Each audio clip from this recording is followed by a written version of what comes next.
Hello friends, આજે આપણે જોવાનું છે ફતેહ કરો સિરીઝ. હવે વિજય નક્કી છે સિરીઝની અંદર બીઓના એમસીક્યુ ને પીએસક્યુ જે બોર્ડ એક્ઝામમાં વારંવાર પૂછાયેલા છે અને સેમ્પલ પેપરમાં પણ બોર્ડે ઇન્ક્લુડ કરેલા છે એવા એમસીક્યુ પીએસક્યુ આજે જોવાના છે. સૌથી પહેલો એમસીક્યુ આપેલો છે સંચાલનની કેટલી સપાટીઓ હોય છે? 3 સપાટીઓ હોય છે. ઉચ્ચ સપાટી, મધ્યમ સપાટી અને તળ સપાટી. 3 સપાટીઓ હોય છે.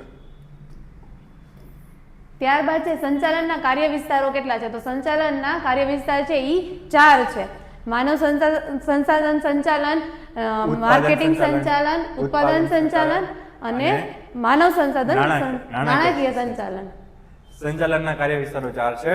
ડોક્ટરના વ્યવસાય માટે બધાને ખબર જ છે એમબીબીએસ કરેલું હોવું જરૂરી છે. નવપ્રશિષ્ટ વિચારધારાના પ્રણેતા કોણ હતા? તો એલ્ટન મેયો છે એ નવપ્રશિષ્ટ વિચારધારાના પ્રણેતા હતા. વૈજ્ઞાનિક સંચાલનના પિતા કે તો ફ્રેડરિક ટેલર આવશે, ધ્યાન રાખજો.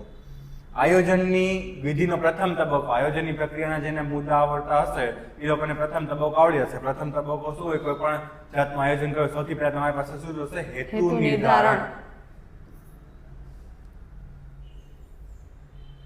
નીચેનામાંથી આયોજનનું ઘટક આયોજનનું ઘટક છે એ કોણ છે? તો કે નિયમો છે એ આયોજનનું ઘટક છે. આ તો બધા આ સતત પ્રક્રિયા તો આવે જ નહીં. લાક્ષણિકતા છે અંકુશ અને દોરવણી. એ શું છે? સંચાલનના ભાગ છે.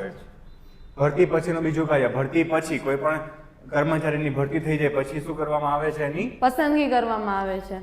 અબ્રાહમ માસ્લોએ જરૂરિયાતોનો અગ્રતાક્રમ નો સિદ્ધાંત કઈ સાલમાં રજૂ કર્યો હતો? 1943માં છે માસ્લોએ અગત્યતા ક્રમ રજૂ કર્યો હતો. 5 માર્કનો મોસ્ટ ઇમ્પોર્ટન્ટ ક્વેશ્ચન માર્ચ 2025માં પૂછાય એવું લાગે છે.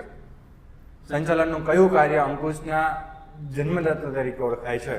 હવે સંચાલન અંકુશનો જન્મદાતા શું છે? તો કે આયોજન. આયોજન છે અંકુશનો શું છે? જન્મદાતા છે. આયોજન હશે ત્યાં અંકુશ હશે, જ્યાં અંકુશ હશે ત્યાં આયોજન પહેલેથી જ થયેલું હશે. એક નિષ્ણાંતે આયોજન અને અંકુશને કોની સાથે સરખાવેલ છે?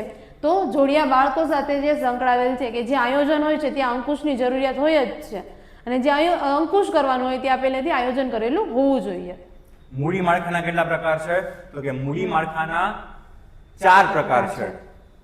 4 પ્રકારે આપણે મૂડી માળખું બનાવી શકીએ. પહેલું ખાલી ઇક્વિટી શેરનું માળખું, ઇક્વિટી શેર અને ડિબેન્ચરનું માળખું, ઇક્વિટી શેર અને પ્રેફરન્સ શેરનું માળખું, ઇક્વિટી શેર, પ્રેફરન્સ શેર અને ડિબેન્ચરનું માળખું.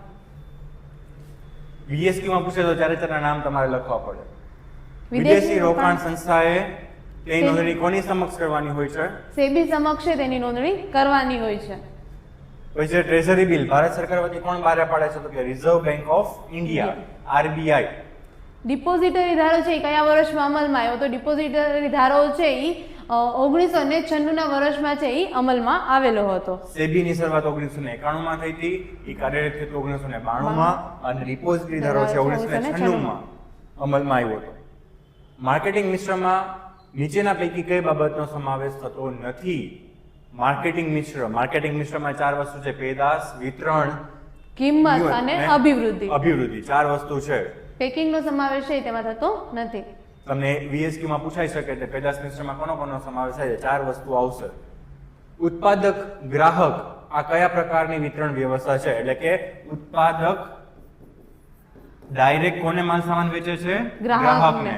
તો આમાં એકેય સપાટી વચ્ચે આવી નથી, તો શૂન્ય સપાટી વાળી છે વિતરણ વ્યવસ્થા થશે. ઘણા લોકો આમાં મિસ્ટેક કરતા એક સપાટી, પણ આમાં વચ્ચે એકેય સપાટી છે જ નહીં. જ્યારે જથ્થાબંધ વેપારી, ઉત્પાદક, જથ્થાબંધ વેપારી અને ગ્રાહક હોય ત્યારે એક સપાટી આવશે.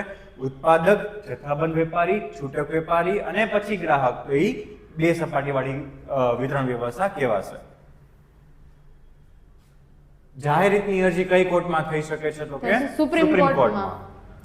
ગ્રાહક સુરક્ષાનો કાયદો કયા વર્ષમાં પસાર કરવામાં આવ્યો હતો? તો ગ્રાહક સુરક્ષાનો કાયદો છે 1986ના વર્ષમાં પસાર કરવામાં આવ્યો હતો. સાલમાં મિસ્ટેક ન કરતા. ગ્રાહક સુરક્ષા ધારો 1986, સેબી 1991, પછી ડિપોઝિટરી ધારો 1996.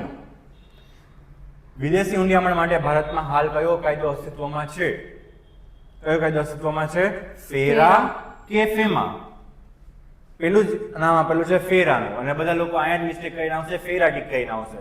પણ ફેરા હતું એ પણ કરેક્ટ જ આન્સર છે, પણ ફેરાનું નામ બદલીને ફેમા કરી દેવામાં આવ્યું છે. ફેમાનું પૂરું નામ શું થાય? Foreign exchange management act. ભારતીય ચલણમાં રૂપિયાની સંજ્ઞા કઈ હોય છે? તો ભારતીય ચલણમાં રૂપિયાની સંજ્ઞા છે ઈ સી ઓપ્શનમાં છે ઈ છે.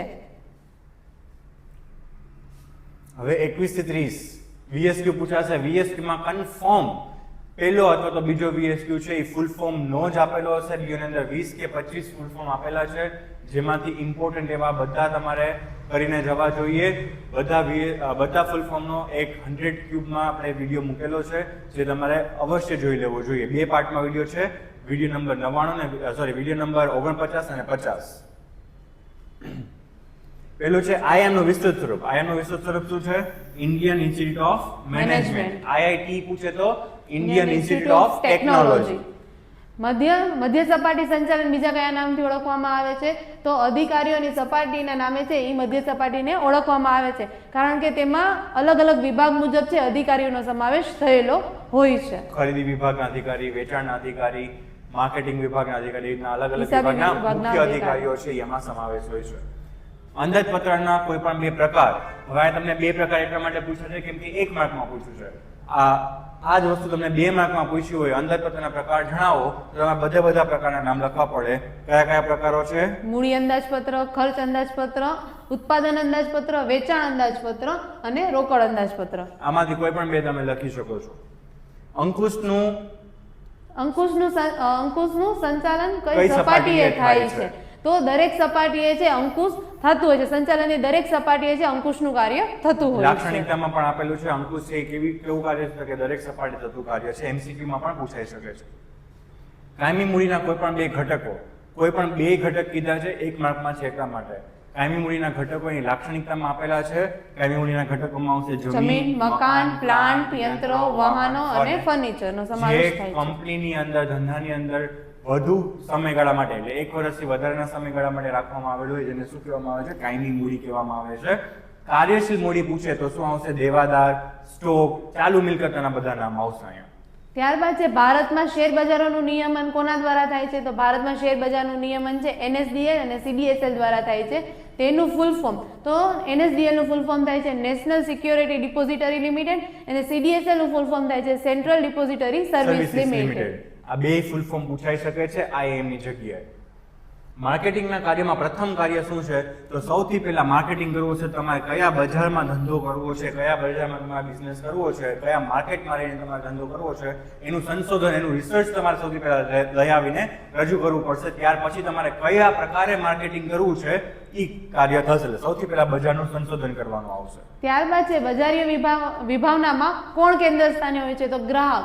બજારમાં કોઈ પણ વસ્તુનું ઉત્પાદન કરવું છે, વેચાણ કરવું છે, તો ગ્રાહકને અનુલક્ષીને ઉત્પાદન અને વેચાણ કરવામાં આવે છે કે ગ્રાહકની અભિરુચિ, પસંદગી મુજબ છે એ વેપાર કરવામાં આવે છે કે જે મુજબ માંગ સર્જી શકાય. ગ્રાહકે ખરીદી કરી છે તેના પુરાવા તરીકે, બધાને ખબર જ છે પુરાવા તરીકે આપણે શું જોઈએ છે? તો કે ખરીદીનું બિલ. ખરીદીનું બિલ હશે તો જ તમે કોઈ વેપારી ઉપર કેસ કરી શકશો જો તમારી સાથે છેતરપિંડી થઈ હશે તો. ધંધાકીય પર્યાવરણના પરિબળોને મુખ્યત્વે કેટલા ભાગમાં વહેંચાય છે? તો ધંધાકીય પર્યાવરણના પરિબળો મુખ્યત્વે 6 ભાગમાં વહેંચવામાં આવે છે. કયા કયા 6 ભાગ છે? આર્થિક પરિબળ, સામાજિક પરિબળ, સાંસ્કૃતિક પરિબળ, ટેકનોલોજીકલ પરિબળ, રાજકીય પરિબળ અને ધારાકીય પરિબળ. આ બધા નામ તમારે લખવાના નથી. તમને 2 માર્કમાં પૂછાય કે કયા ભાગમાં કયા ભાગમાં વહેંચવામાં આવે તો તમારે 6 ભાગ અને 6 ભાગના નામ લખવા પડશે. એટલા માટે અહીંયા પૂછાય. આજે અહીંયા સુધી રાખીએ છીએ. બીઓના MCQ, VSQ જે મોસ્ટ ઇમ્પોર્ટન્ટ હતા એ આપણે આજે કવર કર્યા છે અને એના ઉપરથી બીજા કયા કયા ક્વેશ્ચન પૂછાય એ પણ અમે તમને કીધું છે. નેક્સ્ટ વિડીયોમાં આપણે સેક્શન C, D, E ને અલગ અલગ ટુકડાઓમાં સમજીશું. Thank you.